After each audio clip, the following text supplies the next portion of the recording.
All right, today we're looking at 7.1, Intro to Variation. So variation, there's three different types of variation. There's direct variation, joint variation, inverse variation. We're going to first take a look at direct variation. So this looks like this equation. It says y is directly proportional to x. So we would say y is equal to k multiplied by x. You don't need the multiplication sign. You can just put kx. But what this k is, it's called the constant of variation. So it's just going to be a constant number that's never changing. But what is direct variation? Direct variation says y is directly proportional to x. So as x goes up, y would also go up. But if x goes down, y would also go down. So they're directly related to each other. If we slide over to inverse variation, it says y is inversely proportional to x. Well, that would be the opposite of what we just said. So we would say y is equal to k, this time divided by x. Now, if we look at this, x goes up, y is going to become a smaller number because the bigger the fraction we make, the smaller number y will be. So they're inversely related. And then the last one here is called joint variation. Joint variation is where there's just two variables. So this one says y varies jointly with x and z. So we'd say y is equal to k x z. All right. We already talked about k being the constant of variation. So in this next section, determine whether the equation represents direct, joint, or inverse variation, then identify the constants of variation. So in this case, y and x are both in numerators, so this is going to be direct variation. As the x goes up, this y will also go up. Our k value in this case is positive 2. In number 2, if x would go up, y would go down. So this is an instance of inverse variation with a k value of 24. We have joint because there's two things being multiplied together. So this is joint variation, and then this is a k value of 5. In this one, we just need to get y by itself, so we divide 3. This is going to be y is equal to x over 3, or to better see the k value, we'd say y is equal to 1/3 x, right? So then the k value in this case is 1/3, but as x goes up, y would also go up, so this is direct variation. For number 5 here, we divide x to the other side. Now we can see that y is equal to 36 over x, which would mean this is inverse variation with a k value of 36. And then for number 6 here, we just move this 4/3 to the other side by multiplying it by 3/4. So we have y is equal to 3/4 xz. So two variables on the other side, so this is joint, with a k value of 3/4. All right, next up, we're going to do some direct variation examples. So these are questions that you might see on the SAT, the PSAT. I know some juniors today in class were talking about how they saw this question in the SAT or something similar. It says, if y is directly proportional to x and y is equal to 28 when x equals 7, find x when y is 52. Directly proportional means that as x goes up, y is also going to go up. So this is our equation y equals kx. We know that y is 28, so we would say 28k multiplied by 7. Then we divide 7 on both sides to get k is equal to 4. Now we can come through and plug 4 in, knowing that y is 52, to find x. So 52 is equal to 4 times x. We divide both sides by 4 to get x is equal to 13. Okay. Number 8.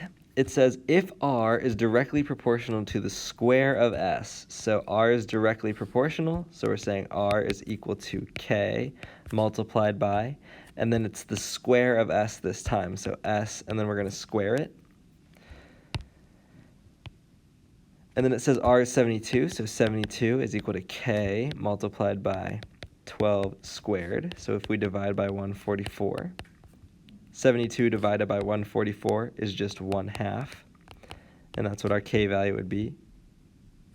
And so now we can take that and we can say, okay, well, s is going to be 8. So what is r? R is equal to 1/2 multiplied by 8 squared. So that's r is equal to 1/2 times 64, which gives us r equals 32. Number 9. So number 9 says if y varies jointly with x and z, and y is equal to 48, x is 8, and z is 15, it wants us to find a y. So we know that y varies jointly, so y equals k multiplied by x z. So then let's fill that in. So that's 48 is equal to k multiplied by 8 multiplied by 15. 8 times 15 is 120, so we divide both sides by 120. And then 48 and 120, what comes out of both of those? 20, no, not 20. I think 24 does. 24 would give you 2 over 5. Yep, 2 over 5 equals k. So then we go through here and we can say, all right, so we know x is 14, z is 20. So then y is equal to 2/5 times 14 times 20. And then let's just do some simplifying. 20 divided by 5 would give us 4. 4 times 2 would give us 8. 8 times 14 gives us 112. And there we go. All right. So now we have p varying jointly with q and the cube of r. So p equals k, q, r cubed. We know that 270 is p. We don't know k. We know q is 6 and r is 3. So we'd say 3 cubed. Easiest to probably divide both sides by 27 first because it's 270. So 3 cubed is 27, so those will cancel. So then we get 10 is equal to k times 6. Divide both sides by 6 to get 5/3 is equal to k. Now we can go through and plug that in. So we're looking for p, right? So p is equal to 5/3 multiplied by 3 times 5 cubed. So that's p is equal to, the 3's cancel, so 5 times 5 cubed is 125. So p is equal to 625. And lastly, we'll take a look at some inverse variation examples. So if y is inversely proportional to x, so we're saying y is inverse, so that's k over x. We know y is 7.5. We don't know k, but we know x is 8. So if we multiply by 8 on both sides, 8 times 7 is 56. 8 times 0.5 is 4. So 56 plus 4 gives us 60 is equal to k. And then we can plug it in. So we know that y is 5, so that's 5 equals 60 over x. So to solve for x, we multiply x to the other side to give us 5x equals 60. Divide by 5 to give us x is equal to 12. And then our last example here, if m is inversely proportional to the square of n, so m is equal to k over the square root of n. We know m is 27 in the first portion, n is 16, so the square root is 16, so let's multiply by 4 on both sides. So that's 108 is equal to k. And then we can plug it in, right? So we're looking for m. So m is equal to 108 divided by the square root of 64. So square root of 64 is 8, so 108 divided by 8. 108 divided by 8 is going to be 27 halves when you reduce it.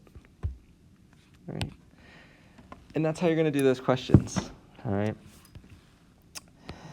Next thing we're going to look at is that there's such thing as combined variation, and this is the relationship that would contain both direct variation and inverse variation. So like 2 examples are right here, 13 and 14. It says y varies directly as x and inversely as z. So y varies is telling us this is y equals. Directly with x means that as x goes up, y should also go up. So that means our x is going to be in the top, so k times x.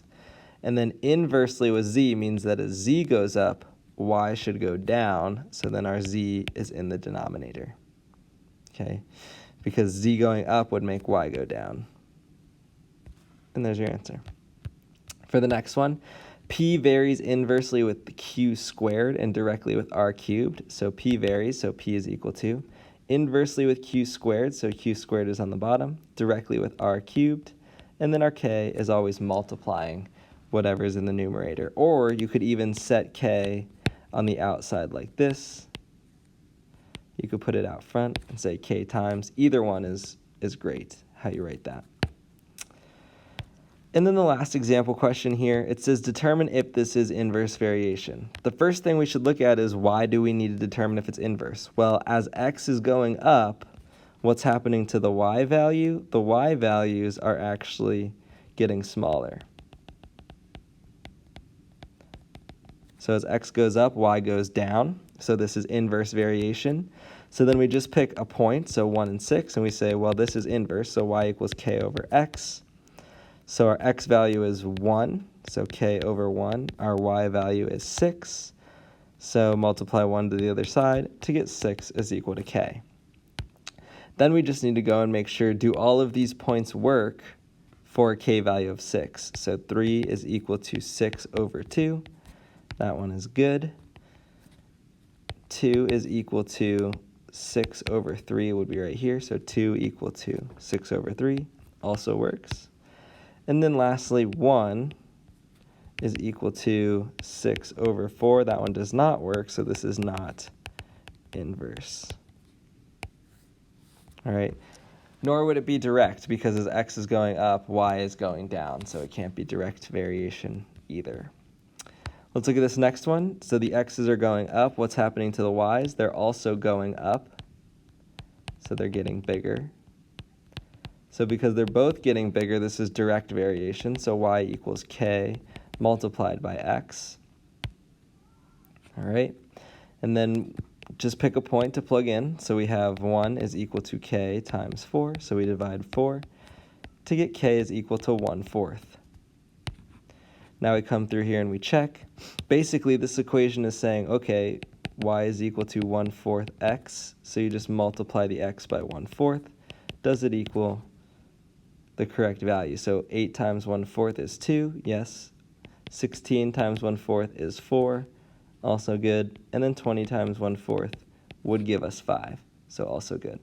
So this is direct variation. All right? And that's the expectation of what you should know about variation. Let me know if you have any questions on Canvas. Have a great day.